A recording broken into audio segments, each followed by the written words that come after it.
मोहतरम हाजरीन, आज हम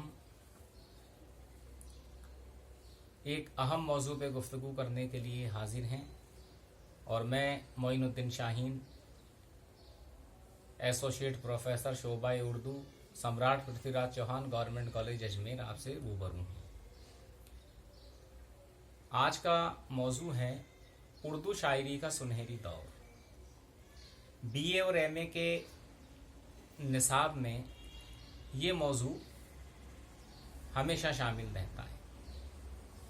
असल में मीर सौदा और ख्वाजा मीर दर्द और उनके मासरीन के दौर को उर्दू शायरी का सुनहरी दौर कहा गया है।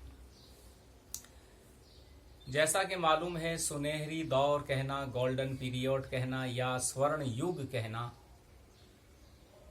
उसी वक्त मस्बत होता है जब उस जमाने या उस अहद की अदबी सरगर्मियां अपने अहद से पहले की मिसालों से इनफरादी हैसियत रखती हैं, यानी बहुत ज़्यादा तामीर व तरक्की उस ज़माने में अदब की हुई हो। इस ज़माने के शायरों में ख़ास तौर से 3 शायरों को हम शामिल कर सकते हैं: मीर तकी मीर, मोहम्मद रफ़ी सौदा और ख्वाजा मीर दर्द। मीर उर्दू शायरी में खुदाए सुखन के नाम से याद किए जाते हैं और 6 ज़ख़ीम दीवान उन्होंने अपनी यादगार छोड़े हैं। उनके कलाम में दर्द व असर, सोज़ो गुदाज की कैफियत देखने को मिलती है। मसनवियाँ भी इन्होंने कहीं, गज़लें भी कहीं, तरजीह बंद, तरकीब बंद वग़ैरह वग़ैरह असनाफ में उन्होंने तबा आज़माई फरमाई। निकातु शौरा जैसा एक तस्करा लिखा जिसमें शौरा उर्दू के अहवाल व आसार को शामिल किया गया है। ज़िक्र मीर जैसी खुद नविश्त उन्होंने तहरीर की जो ना सिर्फ मीर की ज़िंदगी के हालात बयान करती है बल्कि मासिर अदबी सरगर्मियों पर भी रोशनी पड़ती है। ख्वाजा मीर दर्द उर्दू शायरी में बाहैसियत सूफ़ी शायर अपनी मिसाल आप रखते हैं। तसव्वुफ़ को शायरी में शामिल करना हालांकि इब्तिदा से ही शौरा का महबूब मशगला रहा है, लेकिन ख्वाजा मीर दर्द ने जिस नहज पर, जिस तर्ज पर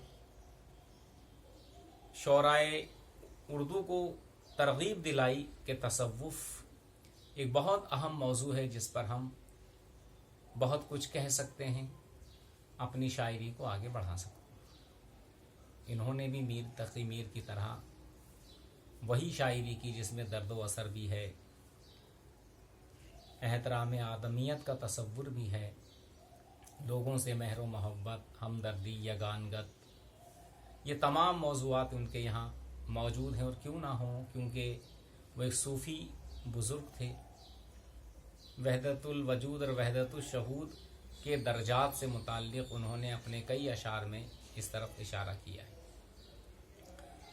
मिर्ज़ा मोहम्मद रफ़ी सौदा भी इन्हीं के मासरीन में एक ऐसे शायर गुज़रे हैं जिनका नाम आते ही हम ये समझते हैं कि अच्छा, कसीदा निगारी के शहंशाह वही सौदा। ये बात सही है कि सौदा को कसीदा निगारी में गैर मामूली कामयाबी मिली और उन्होंने उर्दू कसीदा निगारी की तारीख़ को मुस्तहकम किया और उनकी हैसियत उर्दू कसीदा निगारी की तारीख़ में संगे मील जैसी है। लेकिन वो गज़लें भी बड़ी उम्दा कहते थे और जब कोई उनका तस्करा सिर्फ